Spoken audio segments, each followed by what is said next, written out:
എന്താണ് best investment option? ഇപ്പോൾ നമ്മുടെ ഇടയിൽ മെയിനായിട്ട് പോപ്പുലറായിട്ടുള്ള കുറച്ച് ഇൻവെസ്റ്റ്മെൻറ്റ് ഓപ്ഷൻസ് പറയാം. ഇപ്പോൾ ബാങ്ക് നിഫ്റ്റി ഉണ്ട്, ഗോൾഡ് ഉണ്ട്, മ്യൂച്വൽ ഫണ്ട്സ് ഉണ്ട്, സ്റ്റോക്സ് ഉണ്ട്, ഇനി പ്രോപ്പർട്ടീസ് ഉണ്ട്. ഇതെല്ലാവരും ഇൻവെസ്റ്റ്മെൻറ്റ് എന്ന രീതിയിൽ വളരെ നല്ലൊരു കാര്യമാണ്.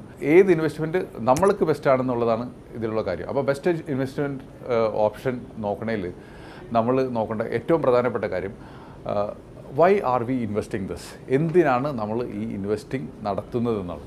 നമ്മൾക്കൊരു ക്ലിയർ ആയിട്ടുള്ള ആൻസർ വേണം. നമ്മൾ പർപ്പസ് ഓഫ് ഇൻവെസ്റ്റിംഗ് കണ്ടെത്തി കഴിഞ്ഞാൽ നമുക്കറിയാൻ പറ്റും എത്ര നാൾ ഈ ഇൻവെസ്റ്റ്മെൻറ്റ് ഹോൾഡ് ചെയ്യാൻ പറ്റും എന്നുള്ളത്. ഇതോടൊപ്പം തന്നെ നമുക്കറിയാൻ പറ്റും ഈ പർട്ടിക്കുലർ ഇൻവെസ്റ്റ്മെൻറ്റിൽ നമുക്ക് എത്രമാത്രം റിസ്ക് എടുക്കാൻ പറ്റുന്നുള്ളത്. ഈ രണ്ട് ആൻസർ മതി നമുക്ക് ബെസ്റ്റ് ഇൻവെസ്റ്റ്മെൻറ്റ് ഓപ്ഷൻ കണ്ടെത്താനായിട്ട്. ഉദാഹരണം പറഞ്ഞാൽ അടുത്ത കൊല്ലം നമ്മുടെ കുട്ടിയുടെ ഫീസ് അടയ്ക്കണം. നമുക്കറിയാം എന്നാണ് ഫീസ് അടയ്ക്കേണ്ട ഡേറ്റ് എന്നും അതേമാതിരി എത്ര രൂപയാണ് അടയ്ക്കേണ്ടത്. ഇതിൽ ഒരു ഡിസ്കൗണ്ടും നമുക്ക് എവിടെ നിന്നും കിട്ടത്തില്ല.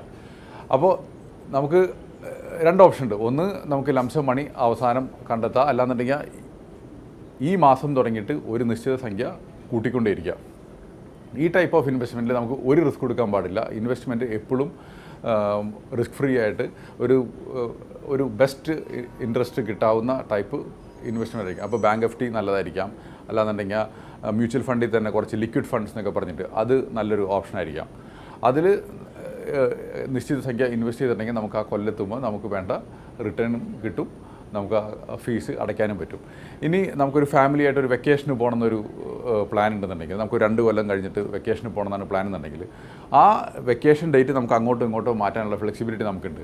അതിനർത്ഥം റിസ്ക് എടുക്കാൻ പറ്റും, എന്നാൽ നമുക്ക് പെട്ടെന്ന് ഷോർട്ട് ടൈം ആയിട്ടുള്ള ഒരു റിട്ടേൺ വേണം. അങ്ങനത്തെ ഒരു ഇൻവെസ്റ്റ്മെൻ്റ് ആണെങ്കിൽ നമുക്ക് മ്യൂച്വൽ ഫണ്ടിൽ നല്ല സ്കീമുകളുണ്ട്. കുറച്ചും കൂടി ബാലൻസ്ഡ് ആയിട്ടുള്ള റിസ്ക് മിറ്റിഗേറ്റ് ചെയ്ത് എന്നാൽ കുറച്ചും കൂടി ഹയർ റിട്ടേൺ കിട്ടാവുന്ന ടൈപ്പ് ഇൻവെസ്റ്റ്മെൻറ്റ് അതിൽ നമുക്ക് ഇൻവെസ്റ്റ് ചെയ്യാൻ പറ്റും.